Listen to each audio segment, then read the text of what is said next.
मैं स्टैनली मैकवान, मेरे YouTube channel Hindi Gujarati Bible study में आपका स्वागत है।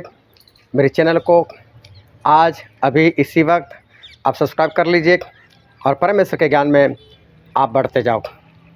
दो महत्वपूर्ण बातें आत्मा जीवन में, आत्मा में बढ़ने के लिए दो महत्वपूर्ण बातें। क्या है वो महत्वपूर्ण बातें?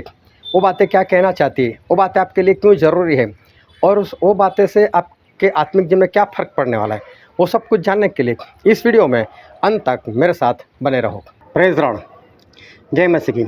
आज एक वचन मैं आपके सामने बांटना चाहता हूँ और वचन है याकूब की पत्री, उसका 2 अध्याय और 14 से लेकर आखिर तक, मतलब 26 तक।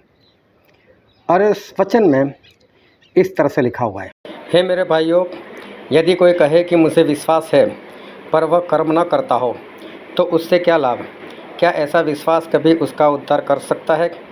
यदि कोई भाई या बहन नंगे उगाड़े हो और उन्हें प्रतिदिन भोजन की घटी हो और तुम में से कोई उनसे कहे कुशल से जाओ, तुम गर्म रहो और तृप्त रहो, पर जो वस्तुएं देह के लिए आवश्यक है वह उन्हें न दे, तो क्या लाभ? वैसे ही विश्वास भी यदि कर्म सहित न हो तो अपने स्वभाव में मरा हुआ है। वरन कोई कह सकता है कि तुझे विश्वास है और मैं कर्म करता हूँ, तू अपना विश्वास मुझे कर्म बिना तो दिखा और मैं अपना विश्वास अपने कर्मों के द्वारा तुझे दिखाऊंगा। तुझे विश्वास है कि एक ही परमेश्वर है तो तू अच्छा करता है। दुष्ट आत्मा भी विश्वास रखते और थर थराते हैं। पर हे निकम्मे मनुष्य, क्या तू यह भी नहीं जानता कि कर्म बिना विश्वास व्यर्थ है? जब हमारे पिता इब्राहिम ने अपने पुत्र इसहाक को वेदी पर चढ़ाया तो क्या वह कर्मों से धार्मिक न ठहरा था? सो तूने देख लिया कि विश्वास से उसके कामों के साथ मिलकर प्रभाव डाला है और कर्मों से विश्वास सिद्ध हुआ। और पवित्र शास्त्र का यह वचन पूरा हुआ कि इब्राहिम ने परमेश्वर की प्रतीति की और वह उसके लिए धर्म गिना गया और वह परमेश्वर का मित्र कहलाया। सो तुमने देख लिया कि मनुष्य केवल विश्वास से ही नहीं वरन कर्मों से भी धर्मी ठहरता है। वैसे ही राहाब वेश्या भी जब उसने दूतों को अपने घर में उतारा और दूसरे मार्ग से विदा किया तो क्या कर्मों से धार्मिक न ठहरे? निदान जैसे देह आत्मा के बिना मरी हुई है, वैसा ही विश्वास भी कर्म के बिना मरा हुआ है। हमारे परमेश्वर वो सर्वशक्तिमान परमेश्वर है। हमारे परमेश्वर सब कुछ कर सकते हैं। एक इंसान था, वो इंसान के अंदर काफ़ी दुष्ट आत्माएँ थीं और बाइबल में लिखने के अनुसार जब प्रभु ने उसको पूछा तू कौन है, तेरा नाम क्या है, तो उसने ऐसा उत्तर दिया कि मेरा नाम सेना है। मतलब उसके अंदर बहुत सारी दुष्ट आत्माएँ समाई हुई थी। और सेना का जो सही शब्द है, जो यूनानी लैंग्वेज में, क्योंकि नया नियम यूनानी लैंग्वेज में लिखा गया, उसका मतलब होता है 6000 सैनिक। मतलब इस इंसान के अंदर कम से कम 6000 दुष्ट आत्माएँ होनी चाहिए। अब ये 6000 दुष्ट आत्माएँ इसके अंदर थी। ये जो इंसान था उसको दुष्ट आत्मा उसको घर में रहने नहीं देती थी, वो घर से बाहर ही रहता था और कब्रों में रहा करता था, पत्थरों में रहा करता था और पत्थर लेकर अपने आप को ही मारता था, अपने आप को ही घायल करता था, लहूलुहान हो जाता था। और उसके रिश्तेदार, उसके घर वाले कई बार उसको पकड़ कर घर में ले गए, लेकिन हर बार वो भाग जाता था। फिर इन्होंने देखा जब कंट्रोल में नहीं आ रहा है तो उसको सांकलों से बांध दिया, बेड़ियों से जकड़ लिया उसको। वो भी तोड़ देता था, इतनी ताकत थी उसमें, और वो भाग जाता था। अभी घर वाले भी परेशान, बार बार कितनी बार करे, कैसे करे, उनके वश की भी बात नहीं थी। आखिर में सभी लोगों ने छोड़ दिया उनको। अभी ये इंसान ऐसे कब्रों में रहा करता है, उस रास्ते से कोई नहीं जा रहा है, सभी लोग डर रहे उस रास्ते से जाने से, क्योंकि ये इंसान वहाँ पर घूम रहा है, कपड़े भी नहीं पहनता है, वो नंगा घूमता है। अभी देखो बरसात का मौसम, उसमें भी नंगा घूमना, ठंड का वक्त, गर्मी का वक्त, तो देखो शैतान ने इसकी हालत कैसी बिगाड़ दी थी।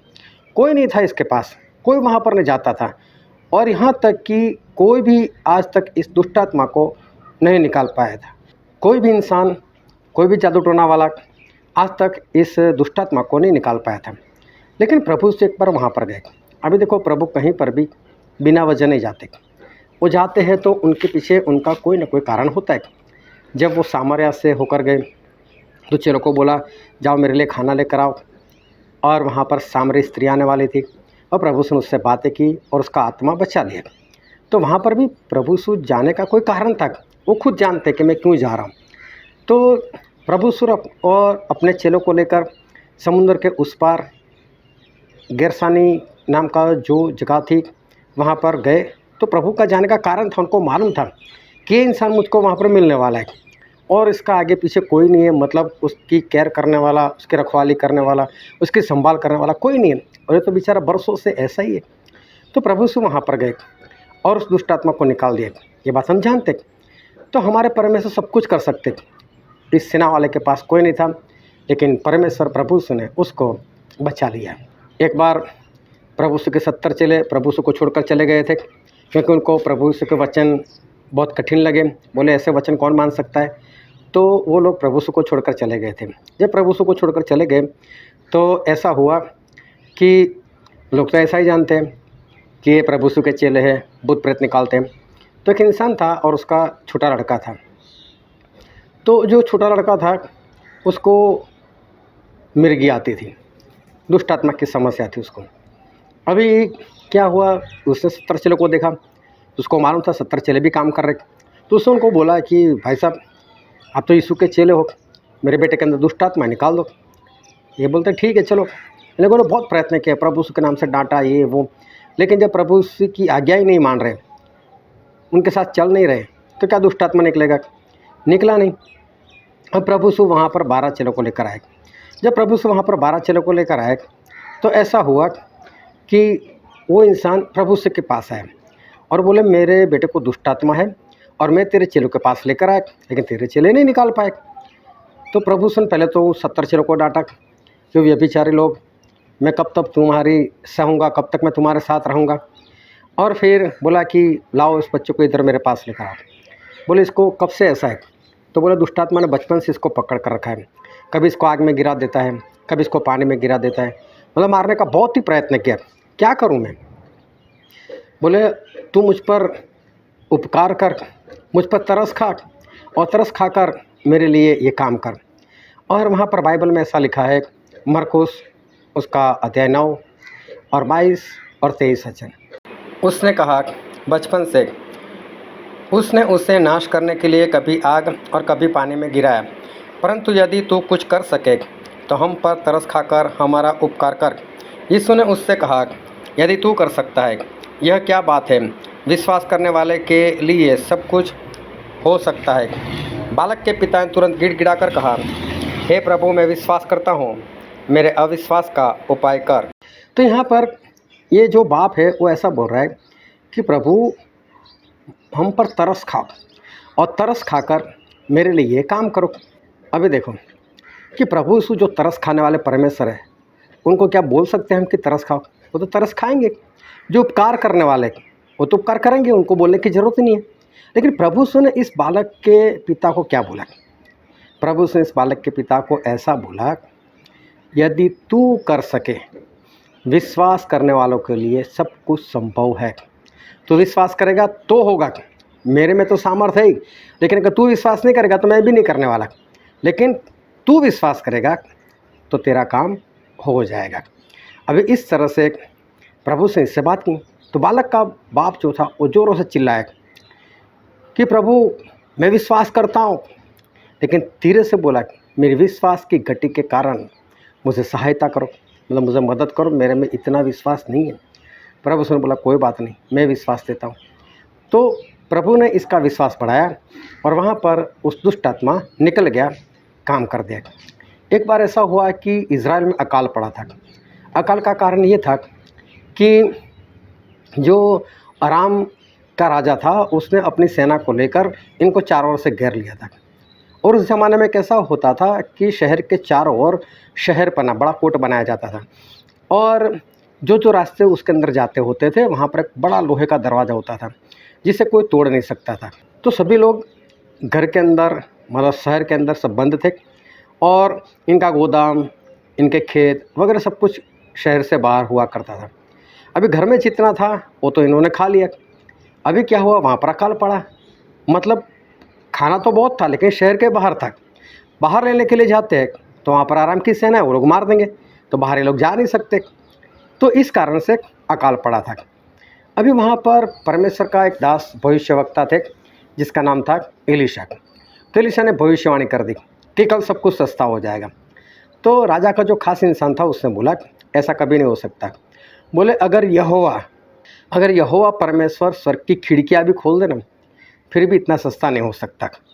तो एलीशा ने भी उसको बोल दिया कि कल तू देखेगा सब कुछ लेकिन खा नहीं पाएगा। अभी क्या हुआ कि दूसरे दिन 4 कोढ़ी थे। अभी कोढ़ी लोग जो है वो शहर में नहीं रह सकते थे, उनको अशुद्ध माना जाता था। ये 4 कोढ़ी बाहर थे। तो उन्होंने देखा कि हमको कोई खाना देने के लिए नहीं आ रहा है, हमारे कोई केयर नहीं कर रहा है और अंदर तो अकाल पड़ा हुआ है और हम 4 लोग यहाँ पर ऐसे ही भूखे मर रहे। तो बोले हमको कुछ करना चाहिए। तो आपस में बात करें। बोले क्या करें?